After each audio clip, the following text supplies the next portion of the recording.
Baik, Bismillahirrahmanirrahim. Assalamualaikum warahmatullahi wabarakatuh.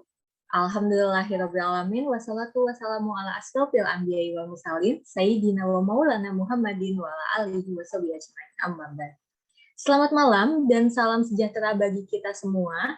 Saya ucapkan selamat datang kepada para narasumber dan selamat datang juga untuk seluruh pendengar dimanapun Anda berada dalam acara podcast Fokus Scholarship Tim Itali tahun 2022 yang akan mengangkat tema berbagai topik talk show yang menarik dan tentunya sayang untuk dilewatkan.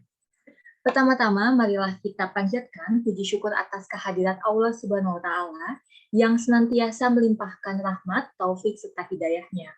Sehingga pada kesempatan yang berbahagia ini, kita semua dapat berkumpul dalam keadaan sehat walafiat dan bertatap muka secara daring.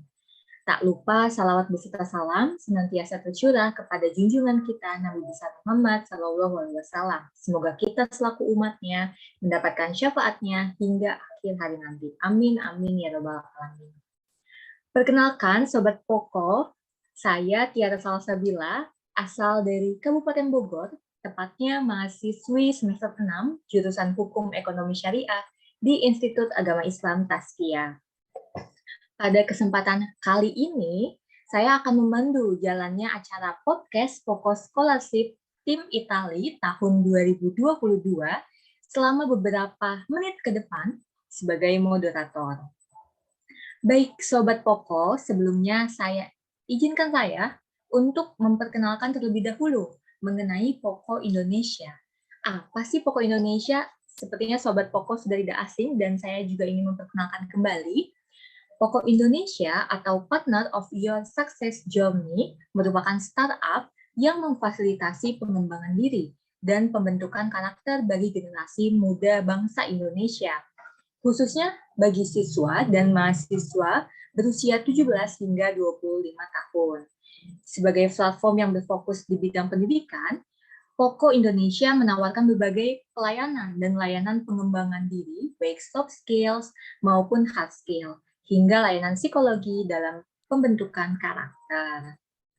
Dan Sobat Poko dan pendengar dimanapun Anda berada bisa mengakses berbagai kegiatan yang diselenggarakan oleh Poko Indonesia melalui Instagram @poko.bo.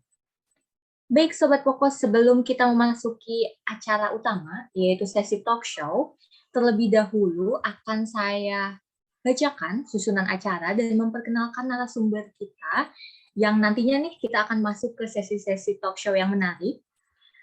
Yang pertama, kita akan ada talk show dengan pembicara Kak Komang Ayu Septiani Widiastiti dengan topik tips mengurangi nervous. Lalu, talk show dengan pembicara kedua yaitu Kak Aris Simanjuntak dengan topik time management. Dan dilanjutkan sesi talk show ketiga dengan pembicara yaitu Azaria Ivana Ramadhani dengan topik mencegah burnout atau mengelola stres. Dan yang sesi talk show keempat nih dengan pembicara yaitu Kak Muhammad Alwi Hidayat dengan topik cara berkomunikasi yang baik. Wah, sepertinya Sobat Poko sudah tidak sabar ya, ingin langsung masuk nih ke sesi sharing-sharing, mendapatkan ilmu dan juga pengalaman dari narasumber kita. Baik, dan sudah hadir di tengah-tengah kita semua, keempat narasumber kita pada malam hari ini. Langsung saja nih, Sobat Poko, kita akan masuk ke sesi talk show yang pertama. Terlebih dahulu akan saya sapa narasumber kita, yaitu Kak Ayu. Halo Kak Ayu, bagaimana kabarnya hari ini? Halo Kak Tiara, baik Kak. Wah, bagaimana Kak Ayu? Apakah sudah siap nih Kak berbagi sharing dengan Sobat Poko? Siap dong pastinya. Wah, siap. Baik Sobat Poko, kita akan masuk ke sesi talk show yang pertama, mengangkat tema terkait tips mengurangi nervous. Namun sebelumnya akan saya perkenalkan kembali Kak Ayu. Kak Ayu dengan nama lengkap Komang Ayu Septiani Widiastiti atau yang akrab disapa Kak Ayu merupakan perempuan kelahiran Denpasar, Bali. Saat ini, Kak Ayu sedang menempuh pendidikan di Poltekkes Kemenkes Denpasar, jurusan Kebidanan semester 2. Nah, kita langsung masuk nih ke sesi talk show-nya yang tema yaitu tips mengurangi nervous. Kak Ayu berbicara tentang nervous nih. Pastinya Sobat Poko sudah tidak asing. Kadang kita suka nervous saat maju ke depan kelas atau berbicara di depan umum. Namun Kak Ayu, sebenarnya nervous atau grogi ini tuh apa sih Kak Ayu? Boleh dong sharing sama Sobat Poko nih Kak Ayu, dari sudut pandang Kak Ayu. Silahkan Kak. Oke, terima kasih atas kesempatannya Kak Tiara. Sebelum kita masuk ke cara-cara mengurangi nervous ini, aku mau ngasih tahu dulu ya, nervous atau biasa kecemasan atau biasa yang kita sebut dengan grogi ini adalah suatu gejala alamiah yang ketika di mana kita ini ingin memberikan sesuatu yang terbaik. Nah, setiap orang ini, termasuk aku sendiri pun, pasti pernah merasakan gejala nervous ini. Nah, entah kita lagi mau presentasi, mengisi acara, berada di depan umum, bahkan kalau kita ketemu doi pun bisa nervous loh. Nah, bahkan ada nih gejala-gejala nervous. Dari saya ini ada 3. Yang pertama, dari kecemasan. Kecemasan ini bisa berupa halusinasi, khawatir, dugaan respon. Nah, kalau kecemasan ini lebih kepada psikologis. Nah, selanjutnya yang kedua ini ada fokus. Fokus ini bisa berupa blank space atau blank out. Biasanya itu lebih ke kita tuh tiba-tiba ngeblank gitu loh. Kayak materi kita tuh tiba-tiba hilang. Yang kita mau bicarain itu tiba-tiba kayak lupa aja gitu. Nah, yang ketiga ini dari segi fisik.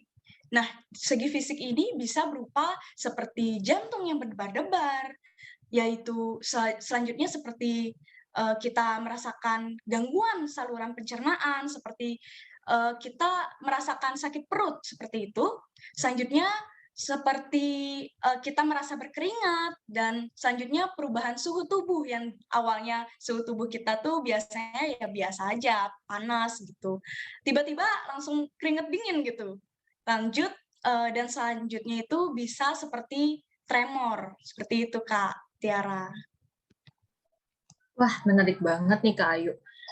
Jadi Sobat Poko lebih tahu nih terkait nervous, dan tadi juga sudah dijelaskan nih contoh-contoh dari nervous itu sendiri. Ternyata ada 3 hal ya Kak Ayu, dan itu tuh nervous yang berbagai sumber.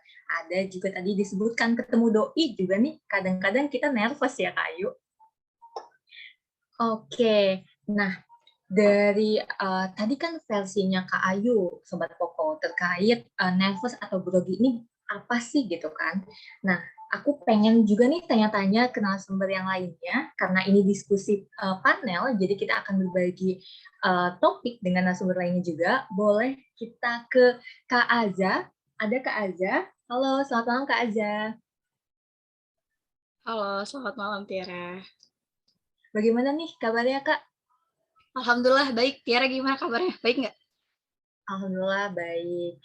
Boleh nih Kak Aza, tadi setelah berbagi sudut pandang nervous dari Kak Ayu, kalau dari segi Kak Aza sendiri mengartikan nervous atau mungkin ada contoh nervous nih bagaimana nih? Boleh sharing ke Sobat Poko nih Kak Aza.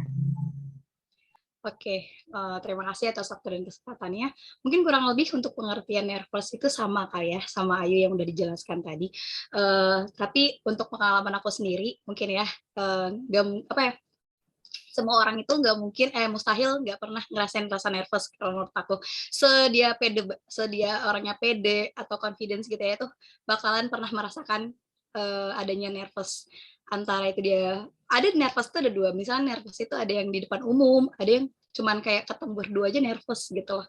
Jadi waktu kalau menurut aku pengalaman pribadi ya, kalau misalnya nervous di depan umum tuh, misalnya kayak aku mau berbicara dengan berpidato gitu, berpidato, terus tiba-tiba sebenarnya aku udah siap materinya, misalnya aku udah siap untuk, atau kalau nggak pidato presentasi, aku udah siap mau mempresentasikan sesuatu yang aku mau presentasikan, terus tiba-tiba kok ini mulut ngerasanya kok kaku ya, haha, nganga gitu kalau misalnya bahasa sekarang gitu kan.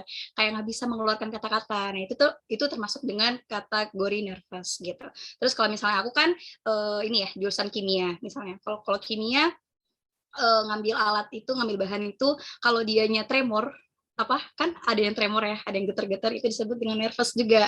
Nah, kalau cara aku sendiri untuk mengantisipasi nervous itu ya udah keep calm, kayak tenang, relax, terus kayak aku udah tahu kok, aku udah nguasain materi ini, kenapa aku harus gugup ya, santai aja. Ibarat kata aku mau misalnya aku mau tadi presentasi, contoh nervousnya aku presentasi, anggap aja depan aku tuh kayak orang benda mati lah, atau siapa kayak lucu-lucu gitu deh, kayak aku merasa aku udah siap ini materinya, aku tinggal ngasih tahu aja ke mereka. Terus kalau misalnya yang kedua aku mau ngambil bahan kimia misalnya, tuh jangan nervous, kayak kalem, tenang, pembawaannya rileks, kayak ya udah gitu. Jadi ngontrol pikiran aku sendiri sih. Intinya kalau nervous itu kita mengontrol pikiran kita sendiri supaya kitanya rileks gitu. Jadi intinya kalau kita nggak mau nervous, kita harus rileks. Gitu kalau menurut aku. Ya, Wah, baik Kak Azza. Terima kasih Kak Azza untuk tambahannya dan untuk berbagi pengalamannya nih ke Sobat Koko semuanya. Dan saya yakin Sobat Koko semua nih kurang lebihnya sama, pernah merasakan nervous dari contohnya Kak Ayu, dari contohnya Kak Azza juga. Oke, Sobat Koko, kita berlanjut nih ke topik obrolannya, masih seputar tentang dunia nervous. Nah, tadi kan kita tahu ya terkait nervous itu apa, dan beberapa juga tadi disebutkan gejala nervous itu. Kita balik lagi ke Kak Ayu. Kak Ayu, menurut Kak Ayu sendiri, apakah mengalami nervous ini atau perasaan gugup ini sesuatu hal yang wajar, Kak? Boleh nih Kak, diberikan pendapatnya Kak. Apakah sesuatu yang wajar atau sebenarnya tidak wajar gitu Kak? Terkait nervous itu sebenarnya wajar atau enggak sih? Kayak gitu ya. Nah, sebenarnya nervous ini bisa dibilang sesuatu hal yang wajar ya. Karena seperti yang aku bilang tadi dan seperti yang Kak Azza tadi bilang, setiap orang pasti banget pernah merasakan gejala nervous ini. Karena apa? Karena tentunya mereka atau kita semua pasti ingin memberikan sesuatu yang terbaik pada diri kita. Misalnya ketika kita melakukan suatu kegiatan, pasti banget kita pasti ingin merasakan hal itu akan terbaik gitu loh kegiatannya. Nah, balik lagi ke pengertian nervous tadi. Seperti itu Kak Tiara. Baik Kak Ayu, terima kasih. Berarti Sobat Koko merasakan nervous atau grogi atau kecemasan itu adalah sesuatu hal yang wajar. Karena rasanya kalau kita nggak nervous nih, berarti tandanya kita sombong ke diri kita sendiri. Dan bisa jadi kita tidak mengalami pertumbuhan nih untuk improve diri ke yang hal yang lebih baik lagi. Wah, menarik banget nih Sobat Koko pembahasan kita pada malam hari ini. Setelah kita tahu tentang nervous, lalu itu adalah sesuatu hal yang sangat wajar dialami semua orang.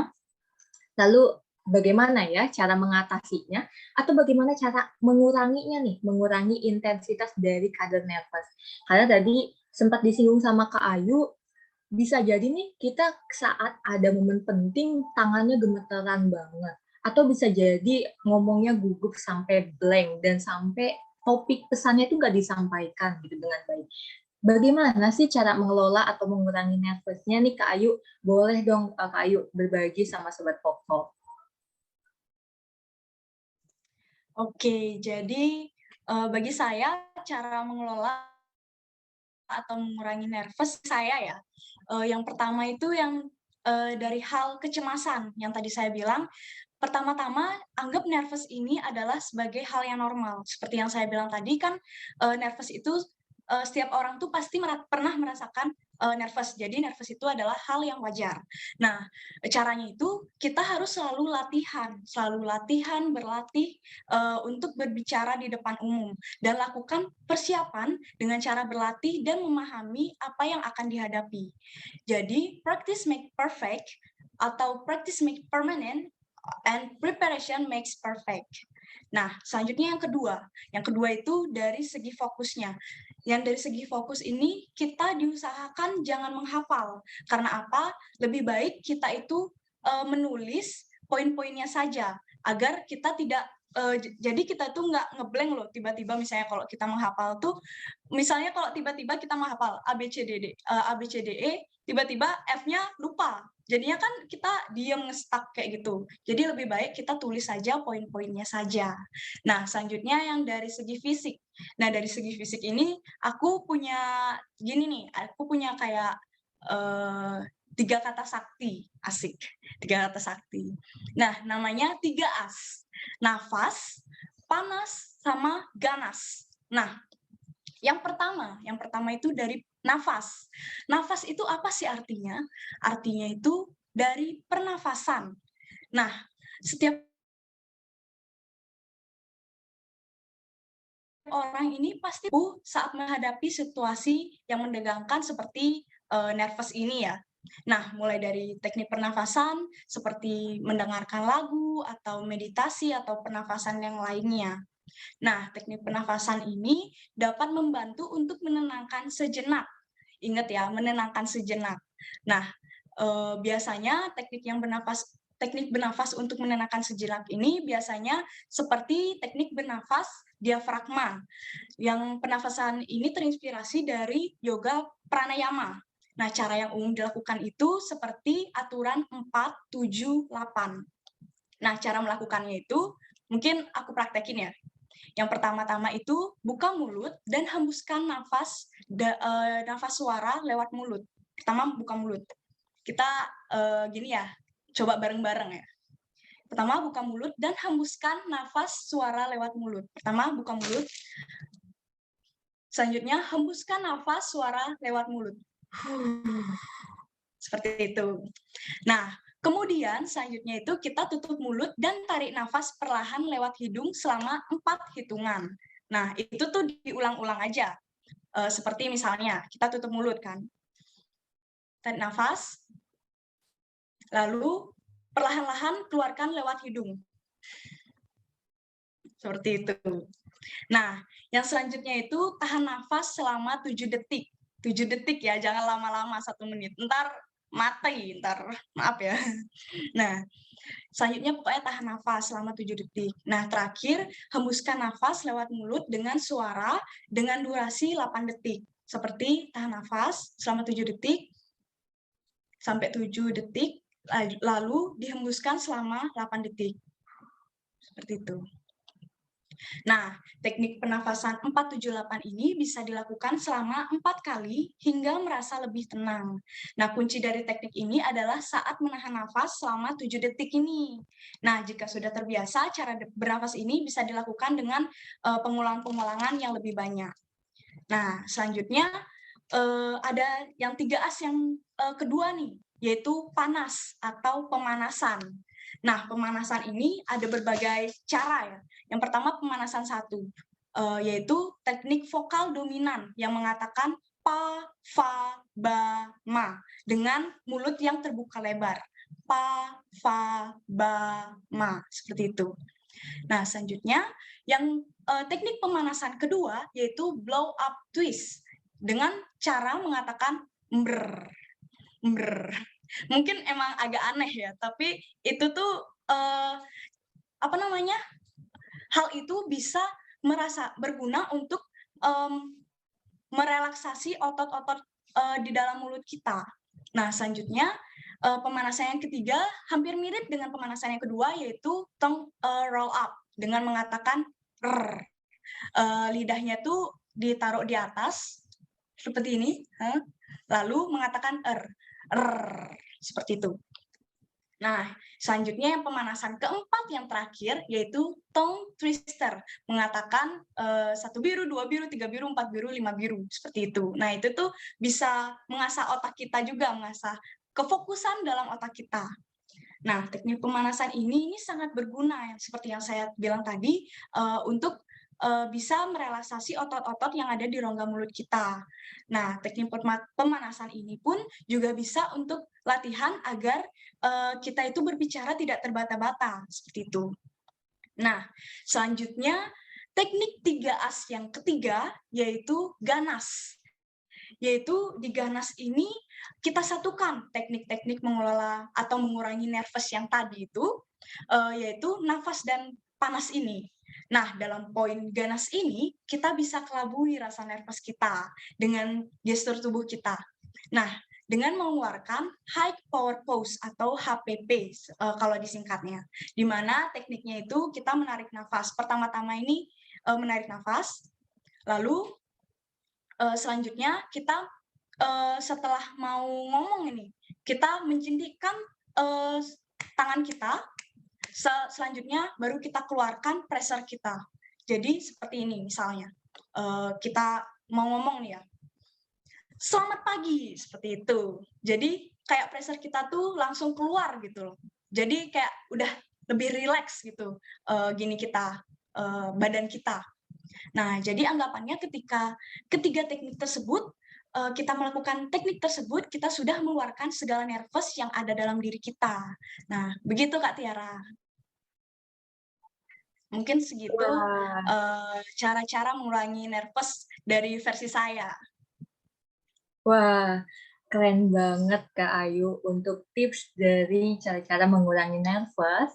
Dan saya yakin nih Sobat Pokok yang mendengarkan di rumah sangat-sangat jadi open-minded dan juga jadi lebih aware nih terkait tips-tipsnya.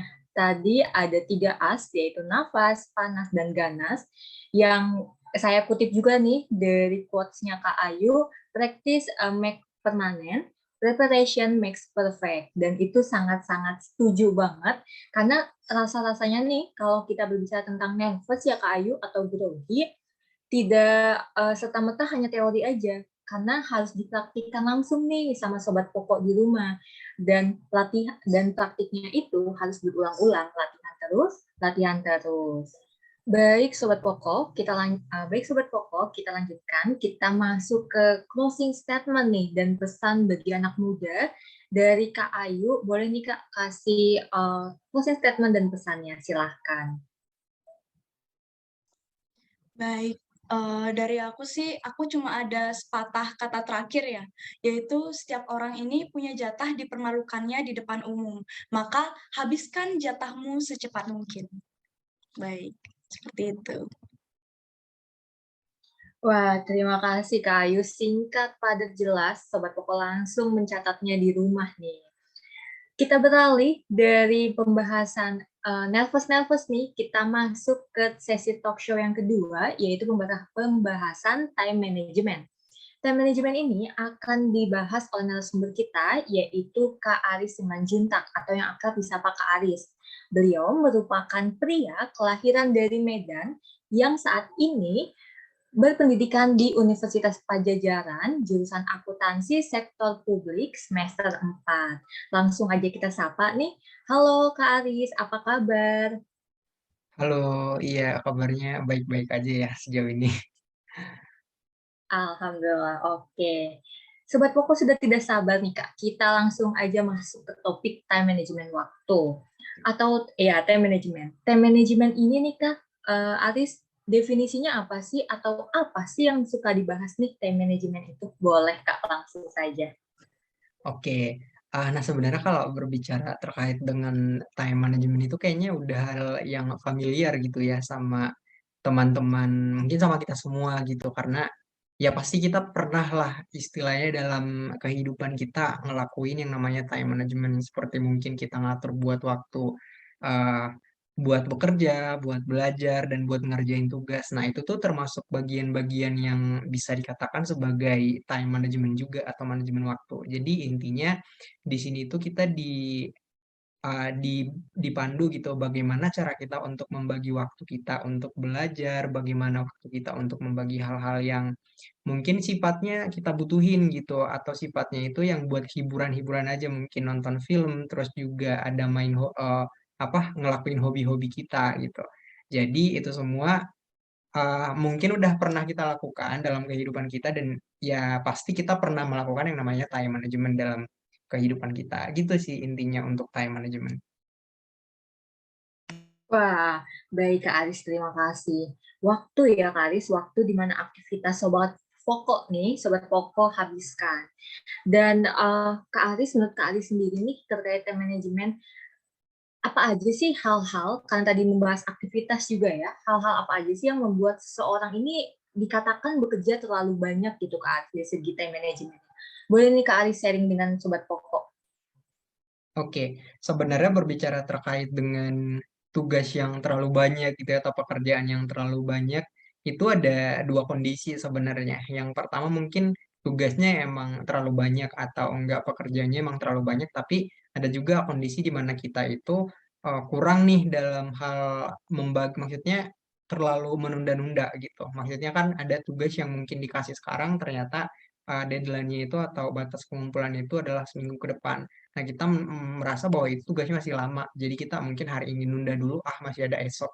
Terus juga masih besoknya, masih ada besok. Dan gitu-gitu aja sampai mendekati deadline-nya. Jadi yang pertama tadi tugasnya emang terlalu banyak gitu kan. Tapi apakah emang terus-menerus gitu tugas kita emang ada, selalu ada gitu dan juga banyak? Kayaknya enggak deh. Maksudnya kalau misalkan ada pun tugas kita yang banyak itu pasti ada apa ya, dalam suatu waktu tertentu. Jadi nggak setiap hari, nggak setiap minggu juga untuk tugas-tugas yang banyak tersebut. Jadi lebih ke seasonal ya, maksudnya ada waktu-waktu yang dimana tugas kita itu banyak. Begitu juga dengan pekerjaan gitu. Tapi kondisi yang sebenarnya kayak gitu juga bisa diatasi asal kita bisa ngebagi waktunya juga gitu.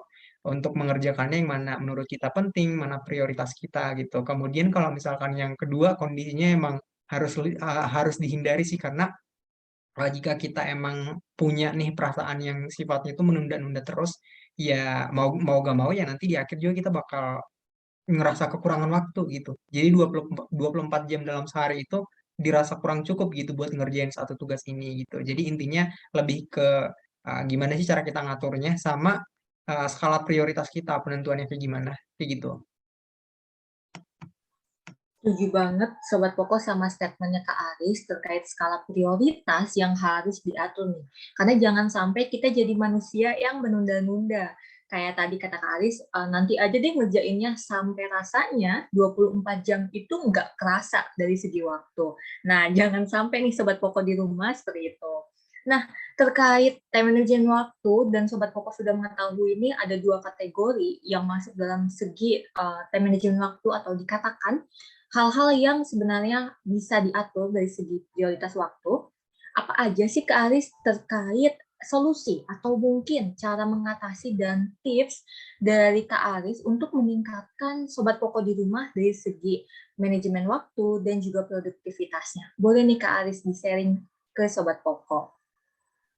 Oke, mungkin aku juga orang yang masih dalam tahap belajar ya buat manajemen waktu, tapi mungkin sebisa mungkin aku sharing terkait pengalaman gitu ya untuk manajemen waktu.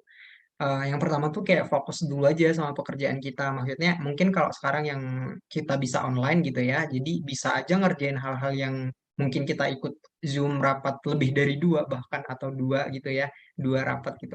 Jadi itu kan istilahnya kayak nggak fokus gitu untuk satu pekerjaan. Sebenarnya tujuannya bagus untuk mempercepat pengerjaan kita, tugas-tugas kita. Tapi di samping itu juga mungkin kita jadi nggak fokus untuk satu pekerjaan kayak gitu.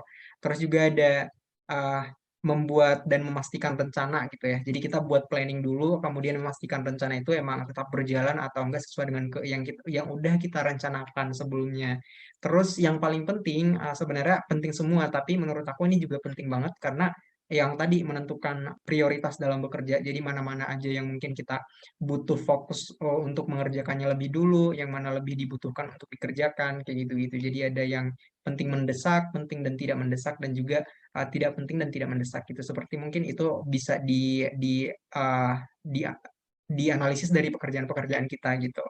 Terus belajar untuk tetap fokus gitu. Aku ada satu quotes dari Tony Robbins yaitu where focus goes, energy flows gitu. Jadi ya kita harus fokus, tetap fokus gitu. Maksudnya kalau misalkan kita fokusnya itu kepecah belah, jadi ya mau gak mau ya energi kita juga semakin berkuras dan kita mengerjakan sesuatu itu makin kurang maksimal gitu.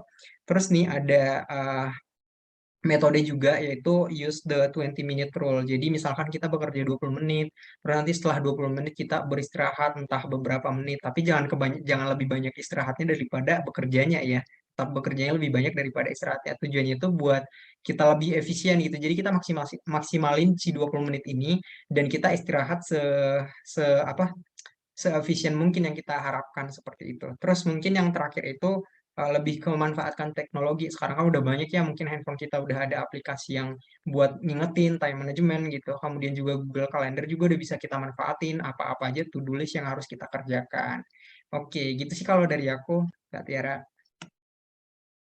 Wah, terima kasih Kak Aris untuk tips-tipsnya. Yang Sobat Koko juga baru tahu nih beberapa hal terkait jangan sampai nih istirahatnya lebih banyak dibandingkan pekerjaannya. Lalu juga tadi atur skala prioritas dan juga setting dari skala fokusnya itu. Nah, tadi dari narasumber kita Kak Aris, nih saya sekarang pengen nanya-nanya juga nih terkait tips dari time management waktunya dari Kak Alwi. Halo Kak Alwi, apa kabar? Halo Kak Tiara. Alhamdulillah baik Kak. Alhamdulillah. Boleh Kak Alwi berbagi sharing sama Sobat Koko tipsnya kalau versi Kak Alwi bagaimana nih kalau dari segi time management waktu? Kalau dari aku sih mungkin hampir sama ya kayak yang disampaikan Kak Aris tadi. Mungkin aku ngelis beberapa aktivitas yang bakal aku lakuin di satu hari tersebut. Terus yang paling mudah aku kerjain itu aku kerjain dulu. Mungkin itu kalau dari tips dari aku. Oke, terima kasih Kak Alwi. Atur to-do list ya Sobat Koko di rumah. Sip, kita berlanjut lagi nih di sesi closing statement. Closing statement dan pesan untuk anak muda nih dari Kak Aris. Boleh Kak Aris disampaikan kepada Sobat Koko. Oke, mungkin pesannya juga sekaligus buat aku ya, buat aku sendiri karena masih anak muda juga. Jadi mungkin ya aturlah waktunya, perbaiki time manajemennya karena itu bakal berguna banget buat pekerjaan-pekerjaanmu. Nggak hanya mungkin karena kalau kita udah rutin melaksanainnya, jadi itu bisa kebawa-bawa sampai ke depannya seperti itu. Dan jangan lupa tetap bikin skala prioritas dan tetap fokus gitu. Oke, give applause Sobat Poko di rumah. Terima kasih kepada Kak Aris untuk sharing terkait time management waktu atau time manajemennya. Sekarang kita akan masuk lagi nih ke sesi talk show yang gak kalah serunya, yaitu terkait mencegah burnout atau mengelola stres yang akan dibawakan oleh pembicara kita, narasumber kita bernama Azaria Ivana Ramadhani atau yang akrab disapa Kak Aza. Boleh nih kita sapa dulu. Kak Aza, halo, apa kabar? Halo lagi Tiara, baik alhamdulillah. Baik, alhamdulillah. Baik, izinkan saya perkenalkan Kak Aza. Kak Aza merupakan perempuan asli dari Jakarta. Sekarang ini berpendidikan di Universitas Brawijaya, jurusan kimia semester 6. Nah, kita langsung masuk nih Kak Aza ke sesi diskusi terkait mengelola stres. Sebenarnya Kak Aza, yang dimaksud burnout itu apa sih Kak Aza? Boleh nih sharing sama Sobat Koko. Oke, terima kasih atas waktu dan kesempatannya. Biasanya gini teman-teman, burnout itu tuh gejala yang teman-teman udah dapatkan ketika teman-teman itu kuliah sebenarnya sih. Tapi sebenarnya di SMA, SMP tuh sebenarnya udah ada gejala-gejala itu, tapi kata-kata burnout itu tuh muncul ketika di tahap kuliah, menurut pengalaman aku pribadi. Jadi burnout itu semacam gejala stres, teman-teman. Stres yang timbul akibat suntuk yang terlalu lama. Jadi beda ya antara burnout sama depresi ya. Depresi itu kan tekanan. Kalau misalnya tekanan kalau teman-teman di kuliah misalnya atau di pelajaran itu ada kayak tugas-tugas menumpuk, banyak banget tugas-tugas menumpuk yang teman-teman sebenarnya bisa mengerjakan, tetapi di kala itu tuh mereka teman-teman nggak bisa mengerjakan, kayak itu tuh terasa berat banget, kayak aduh gimana ya nggak bisa ngerjain ini sama sekali, itu disebut dengan burnout. Tapi kalau misalnya depresi kayak tekanan, pushan, kayak ini kamu harus ngerjain ini, harus ini itu. Jadi beda antara burnout sama burnout sama depresi. Jadi kalau burnout itu suatu kelelahan, stres yang terlalu lama yang teman-teman anggap sebenarnya kayak enggak ding, ini aku cuma sebenarnya kayaknya stres biasa aja gitu kan. Tapi teman-teman diemin itu. Jadi nggak teman-teman langsung atasin gitu. Nah itu tuh kalau misalnya stres itu berlanjut lama, itu akan menyebabkan hal yang buruk bagi diri sendiri. Gitu.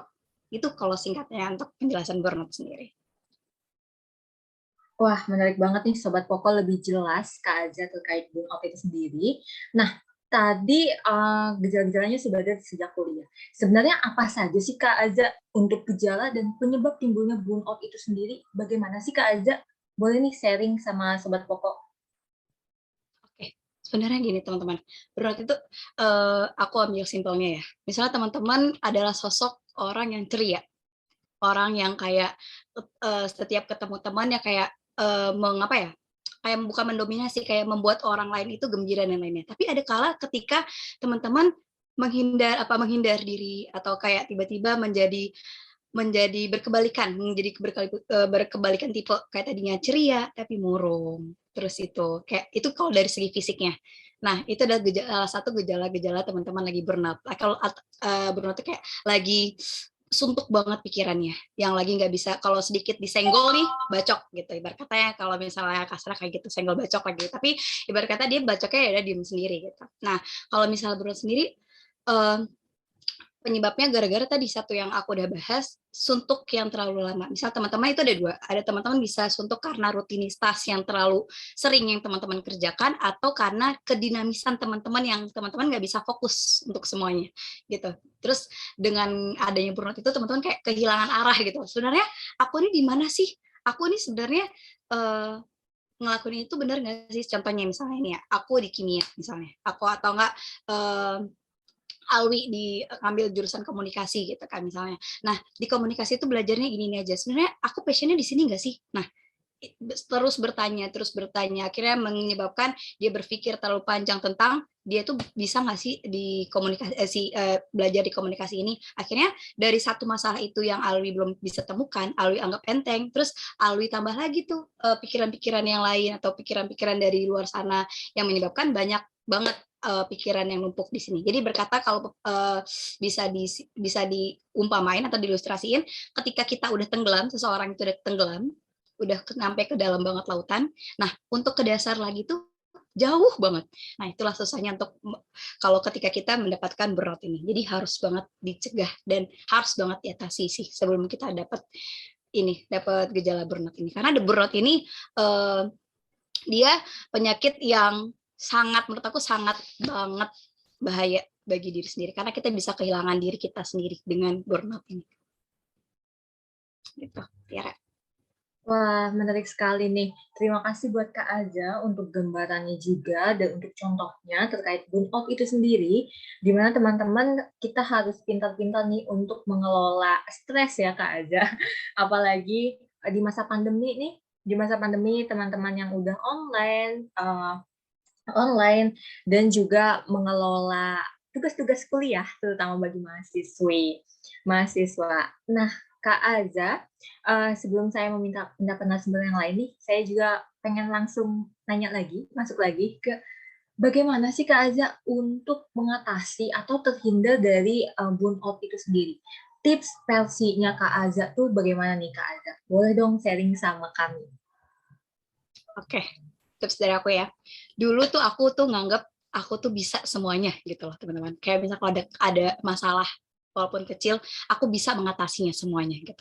Kalau aku sedih, aku pokoknya ketampil ke umum itu dengan orang nggak boleh tahu kalau aku tuh sedih, aku lagi punya beban, orang nggak boleh tahu aku. Aku harusnya orang lihat aku dengan keadaan aku siap. Nah gitu dulu tapi kalau sekarang ketika aku punya masalah sedikit nih atau apa, kalau misalnya masalah itu yang menurut aku itu agak berat, aku nggak bisa untuk apain itu sendiri tuh. Aku coba untuk berbagi masalah aku ke orang lain. Maksudnya bukan berbagi kayak ngasih beban ke orang lain ya, enggak. Maksudnya aku cerita gitu, aku cerita. Dengan aku bercerita, opini aku, sudut pandang aku sama sudut pandang yang orang aku cerita itu berbeda. Jadi ketika kita bercerita ke orang lain, itu akan mengurangi masalah kita. Satu lagi, terus kita harus mensyukuri segala sesuatu yang telah kita jalani. Nah, ketika kita udah bersyukur menjalani sesuatu dan bersyukur setiap apa yang kita dapatkan, burnout itu bakalan hilang. Kenapa? Burnout itu datang karena kita yang tidak puas akan apa yang kita dapatkan. Itu burnout datang. Jadi kita harus bersyukur. Jadi itu untuk mengatasi ini kita burnout itu datang. Itu sih menurut aku. Dua itu aja kayaknya. Wah, menarik banget nih Sobat Poko. Bersyukur dan juga bercerita. Karena sedikit cerita juga nih aku, kurang lebih 11-12 sama kayak Kak Aza, aku nih orangnya susah banget untuk bercerita sama orang lain, Sobat Koko. Tapi dari situ kita harus membiasakan diri. Tapi berceritanya ke orang-orang yang terpercaya ya tentunya, ke teman dekat dari kita. Supaya apa? Supaya berbagi, melepaskan saja nih beban-beban dari pundak diri kitanya gitu. Karena kita terkadang hanya ingin didengarkan ya Kak Aza, didengarkan saja, dan mungkin tanpa digurui pun tidak masalah, yang penting didengarkan saja dulu. Wah, menarik banget nih terkait tips dari mengatasi burnout versinya Kak Aza. Nah, kembali lagi nih ke narasumber yang lain, aku pengen minta pendapatnya dari Kak Ayu. Halo Kak Ayu, boleh dong berbagi sama Sobat Koko terkait tips mengatasi burnout versinya Kak Ayu. Silahkan Kak. Oke, terima kasih atas waktunya ya Kak Tiara. Dan terima kasih banget atas paparannya juga dari Kak Aza ya. Jujur aku ternyata juga pernah ngerasain burnout ini. Kayak ternyata pas dari Kak Aza bilang itu, aku ternyata ngerasain juga gitu loh. Di situ dan nggak jauh-jauh banget deh. Mungkin dari bulan lalu atau kapan gitu. Nah, lalu cara mengatasi dari versi aku kurang lebih sama dari Kak Aza tadi, seperti bilang ke teman-teman terdekat atau keluarga atau yang orang-orang terpercaya lah menurut saya. Lalu mungkin kalau orang-orang zaman sekarang bilangnya kita tuh perlu healing ya. Nah, seperti itu sih Kak. Wah, menarik banget nih, benar kata Kak Ayu, kita nih perlu healing, dan tentunya Sobat Koko harus tetap sesuai protokol kesehatan yang ada, tapi jangan sampai nih kita stres terus di rumah, menutup diri tanpa ada interaksi dengan orang-orang sekitar. Wah, menarik banget pembahasan kita tentang burnout atau mengelola stres, dan kita masuk nih ke topik yang terakhir. Boleh nih Kak Aza, sebelum kita berpindah topik, memberikan closing statement atau pesan bagi anak muda nih dari Kak Aza. Silakan Kak. Oke, aku mau kasih sedikit closing statement, dan untuk aku juga sebenarnya, hidup itu mengalir aja. Hidup itu semua kita tuh udah punya rezeki dan rezekinya masing-masing. Sih udah cuman ngalir aja. Pokoknya hidup itu seperti air yang harus mengalir aja. Jadi kita tinggal ngalirin air aja, tapi kita tinggal fokus ke dalam diri kita sendiri tanpa untuk boleh ngeliat orang lain, tapi lihatlah cuman pencapaian yang baik-baiknya dan jadikan itu tolak ukur yang baik bagi kita. Tapi jangan ngambil untuk sisi yang negatifnya gitu. Oke, semangat kita. Wah, positif vibes sekali ya Sobat Koko Kak Aza ini. Hidup itu mengalir dan kita langsung saja menikmati hidup kita nih saat ini, jalani aja apa yang saat ini sudah Tuhan berikan nih kepada kita. Wah, give applause dulu Sobat Koko untuk Kak Aza. Terima kasih Kak Aza untuk pemaparan materinya terkait burnout. Baik Sobat Koko, tak terasa nih sudah 3 materi terlewati terkait nervous, terkait time management, juga terkait pengelolaan stres. Sekarang kita masuk ke sesi talk show keempat, yaitu terkait cara berkomunikasi yang baik. Nah, sesi talk show keempat ini akan dibawakan oleh narasumber kita, yaitu Kak Muhammad Alwi Hidayat, atau yang akrab disapa dengan Kak Alwi. Halo Kak Alwi, apa kabar? Halo Kak Tiara, Alhamdulillah kabar baik. Alhamdulillah. Baik, izinkan saya untuk memperkenalkan Kak Alwi. Kak Alwi ini, Sobat Koko, merupakan pria kelahiran asal dari Pasuruan. Dan saat ini Kak Alwi sedang menempuh pendidikan di UIN Sunan Ampel, Surabaya, jurusan Ilmu Komunikasi semester 2. Nah, topik yang akan dibawakan cara berkomunikasi yang baik. Dan kita akan ngobrol-ngobrol dengan mahasiswa jurusan ilmu komunikasi. Jadi relate ya Sobat Koko. Dan ini sangat-sangat sangat sayang untuk dilewatkan. Jadi kita langsung aja nih masuk ke topiknya, yaitu komunikasi. Kak Alwi, boleh nih di-sharing dengan Sobat Koko, sebenarnya komunikasi itu tuh apa sih Kak Alwi? Definisinya tuh apa sih? Mungkin diingatkan kembali nih ke Sobat Pokok. Boleh nih Kak Alwi, silakan.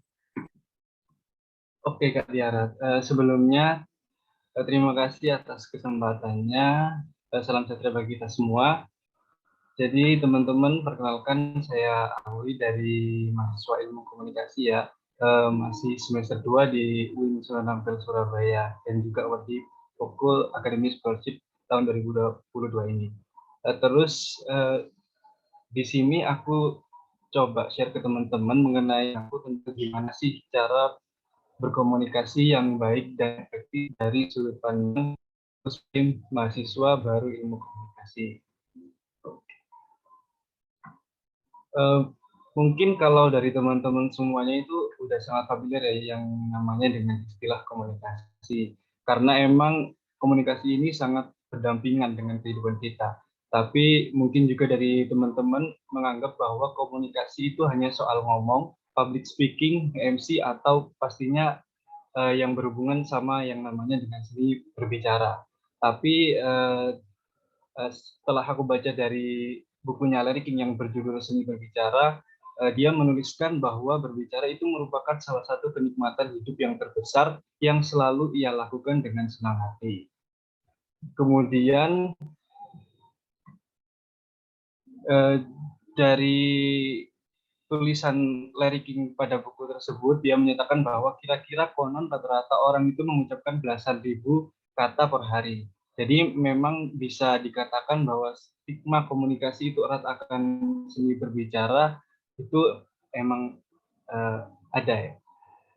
Tapi kalau dari saya komunikasi itu cakupannya bukan soal hanya seni berbicara teman-teman. Tapi komunikasi itu bisa mencakup soal gimana sih cara komunikasi dengan diri sendiri atau yang disebut dengan komunikasi intrapersonal dan juga komunikasi antar pribadi atau komunikasi interpersonal hingga komunikasi massa. Kalau dari pertanyaan Kak Tiara tadi, gimana sih sejatinya komunikasi itu sendiri?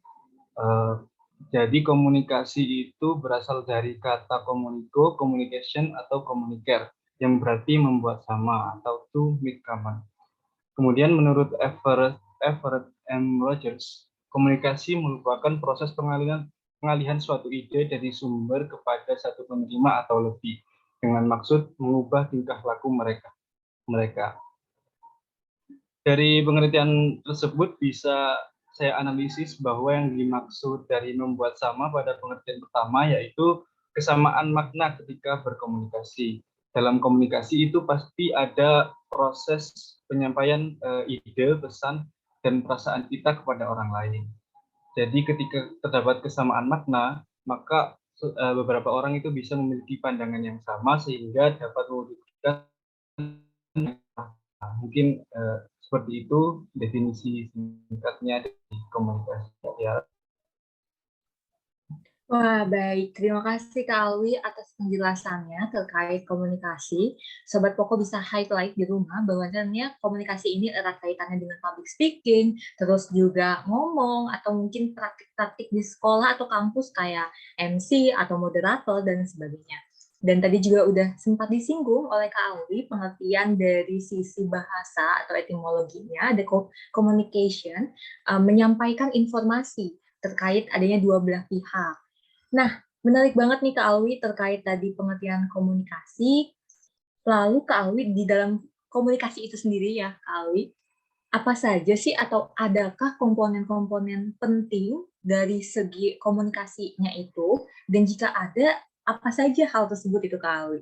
Boleh nih Kak Alwi di-sharing lagi dengan Sobat Pokok, silakan. Oke Kak Tiara, terima kasih atas pertanyaannya. Mungkin kalau komponen dari proses komunikasi itu ada 4 ya. Itu yang pertama ada komunikator, kemudian pesan, komunikan, dan efek. Jadi keempat komponen komunikasi ini saling mempengaruhi dalam proses komunikasi yang efektif. Jadi apabila kita menginginkan suatu komunikasi terjalin dengan efektif, harus bisa menyelaraskan antara keempat komponen tersebut. Itu Kak Tiara mungkin dari komponen komunikasi. Baik Kak Alwi, wah Sobat Pokok harus di-highlight dan dicatat lagi nih. Ternyata ada 4 komponen dalam segi komunikasi yang disampaikan oleh Kak Alwi. Ada yang dinamakan komunikator, pesan, terus komunikan, dan juga efek. Dan itu menjadi salah satu rangkaian dari proses komunikasi itu sendiri. Nah, menarik nih pembicaraan kita tentang cara berkomunikasi yang baik. Lanjut lagi ke Alwi, setelah kita tahu dan Sobat Pokok tahu terkait definisinya, lalu komponennya, sebenarnya Kak Alwi dari segi berkomunikasi atau cara berkomunikasi itu adakah strategi atau mungkin hal-hal yang harus diperhatikan nih Kak Alwi dari segi cara berkomunikasi ini? Adakah Kak Alwi boleh nih di-sharing sama Sobat Pokok? Oke Kak Tiara, untuk strategi berkomunikasi sendiri, saya ada sih strategi yang saya ambil di bukunya Bapak Yoyon Mujiono yang berjudul Ilmu Komunikasi. Ada strategi komunikasi, yaitu harus memperhatikan adaptasi ketika berkomunikasi, kemudian berpikir, kemudian memperhatikan language control, kemudian clearness atau kejelasan, kemudian yang kelima ada completeness atau kelengkapan, dan yang terakhir adalah memperhatikan goodwill. Untuk yang pertama ini yaitu adaptation of the communication process. Dalam komunikasi itu sangat diperlukan suatu proses adaptasi, teman-teman. Kalau kata Harold D. Laswell, seorang ilmuwan politik Amerika, menyatakan bahwa komunikasi itu erat sama yang namanya bidang sosiologi. Ia berkata bahwa komunikasi itu adalah who says what in which channel to whom with what effect. Jadi dari sini bisa dikatakan bahwa proses komunikasi itu akan menciptakan suatu efek bagi seseorang yang melakukannya. Kemudian untuk strategi yang kedua yaitu kita harus memperhatikan cara berpikir kita. Aspek ini itu sangat penting diperhatikan ketika berkomunikasi karena dengan pemikiran yang baik maka pesan, ide atau perasaan yang disampaikan nantinya itu juga akan baik. Kemudian untuk strategi yang ketiga yaitu memperhatikan language control atau kontrol bahasa. Dalam berkomunikasi itu kontrol bahasa itu sangat penting. Tinggi rendahnya intonasi kita itu juga sangat mempengaruhi penyampaian pesan kita kepada orang lain. Ada saatnya kita tahu tempat dan tahu posisi sehingga harus mengontrol bahasa dan juga intonasi ketika menyampaikan sebuah pesan. Kemudian strategi yang keempat yaitu clearness atau kejelasan. Jadi kejelasan dalam menyampaikan pesan ini itu sangat mempengaruhi gimana sih seseorang memaknai pesan atau ide kita yang disampaikan kepada orang lain, seperti itu. Kemudian yang kelima yaitu completeness atau kelengkapan. Aspek ini tuh memiliki hubungan yang erat sama strategi komunikasi sebelumnya yaitu clearness atau kejelasan. Jadi apabila pesan yang disampaikan itu jelas dan juga lengkap, maka pesan yang disampaikan itu jadi tidak ambigu atau bisa meminimalisir miskomunikasi. Kemudian strategi yang terakhir itu ada goodwill atau perasaan positif untuk menjaga hubungan atau relasi. Dimaksudkan agar ketika kita menjalin komunikasi bersama orang lain, maka tercipta energi positif bersama orang tersebut. Mungkin seperti itu strategi yang bisa diterapkan oleh Sobat Buku di rumah. Seperti itu Kak Tiara. Wah, terima kasih Kak Alwi untuk penyampaian 6 poin terkait strategi dan juga hal-hal apa aja sih yang harus diperhatikan dari segi komunikasi. Dan tentunya Sobat Pokok harus dicatat juga nih di rumah ke 6 poin yang tadi dan langsung dipraktikkan. Karena pada sesi topik kita pada malam hari ini, keempatnya ini bukan hanya sebuah teori saja nih Sobat Pokok, tapi juga sebuah praktik yang harus dipelajari dan langsung dipraktikkan dalam kehidupan sehari-hari. Ini menarik banget. Tadi ada 4 strategi atau hal-hal yang harus diperhatikan dari segi komunikasi. Nah, tadi versinya Kak Alwi. Dari Kak Alwi, saya akan beralih nih ke narasumber kita yang lain untuk bertanya apa sih versinya narasumber kita yang lain terkait komunikasi yang baik. Boleh nih kita masuk ke Kak Aris. Halo Kak Aris. Halo, halo. Kak Aris, boleh dong berbagi sama Sobat Pokok terkait hal-hal yang harus diperhatikan atau mungkin tips berkomunikasi yang baik versinya Kak Aris. Bagaimana nih, Kak? Oke, sebenarnya setuju sih sama pendapatnya Alwi tadi terkait dengan gimana sih cara berkomunikasi yang baik gitu. Sebenarnya udah lengkap banget tadi yang disampaikan, tapi mungkin yang perlu, mungkin menurut aku ya, yang perlu paling kita perhatiin itu yang pertama cara kita menyampaikan gitu. Maksudnya dalam kita mengucapkan gitu ya, mengucapkan apa yang kita sampaikan kan salah satu faktor yang mungkin mendukung komunikasi kita itu bisa dikatakan baik atau enggak kan si penerima pesan atau si audiens kita itu dapat mengerti gitu apa yang kita katakan gitu. Jangan kita seakan-akan berbicara terlalu cepat, terlalu pelan atau apa-apa saja yang mungkin membuat si para teman-teman atau audiens kita itu enggak atau lawan bicara kita itu nggak bisa menerima apa yang kita sampaikan. Selain itu juga perhatikan kayak eh, pernah nggak sih ngerasa kalau misalkan kita sambil ngobrol tapi serasa kita tuh nggak diperhatikan gitu. Misalkan kita jadi orang yang menerima atau lawan bicaranya dia, tapi kita nggak merhatiin sama sekali apa yang disampaikan atau kita mungkin aktivitas lain, misalkan sambil dengerin inilah, sambil dengerin itu, atau sambil melakukan aktivitas yang lain yang mungkin membuat si pembicara atau si yang menyampaikan pesan itu merasa kurang nyaman untuk berbicara dengan kita, kayak gitu. Terus mungkin perhatikan juga untuk cara kita menyampaikan mulai dari gestur tubuh atau hal-hal semacam yang mungkin ya membuat kita mungkin juga yang membuat audiens kita itu merasa kurang nyaman sama apa yang mau kita sampaikan gitu. Jadi itu sih kalau menurut aku ya yang mungkin bisa kita hal sepele sebenarnya tapi menurut aku paling bisa berpengaruh gitu dalam kemampuan komunikasinya gitu. Terima kasih Kak Aris untuk penambahan dari materi Kak Alwi. Sangat lengkap sekali ya, Sobat Pokok. Bisa langsung dipraktikkan. Kembali lagi saya ulang dipraktikkan, karena ketika Sobat Pokok mendengarkan materi yang luar biasa nih pada malam hari ini, tanpa dipraktikkan, itu sama saja bohong, itu sama saja langsung lepas dari kepala, jadi langsung bagusnya dipraktikkan. Nah, masuk lagi kita ke Kak Alwi, kita hampiri lagi Kak Alwi. Tadi sempat disinggung oleh Kak Alwi, komunikasi ini erat kaitannya dengan public speaking. Dan public speaking ini rasa-rasanya sudah kita praktikkan nih dalam kehidupan sehari-hari.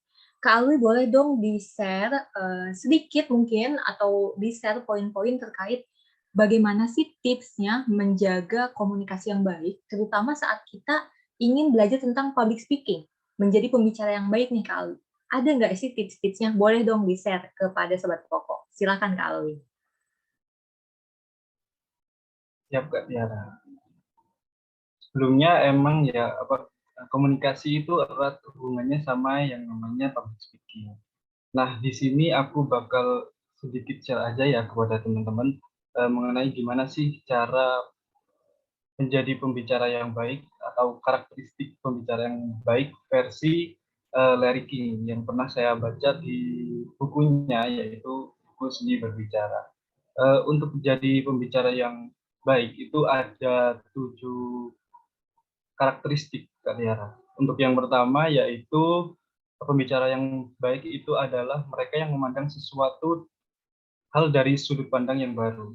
Kemudian yang kedua yaitu pembicara yang baik itu mempunyai cakrawala yang luas. Kemudian yang ketiga yaitu mereka yang antusias. Kemudian yang keempat mereka yang tidak pernah membicarakan dirinya sendiri. Kemudian yang kelima yaitu mereka sangat ingin tahu. Kemudian yang keenam yaitu mereka yang mempunyai selera humor, dan yang terakhir mempunyai diri.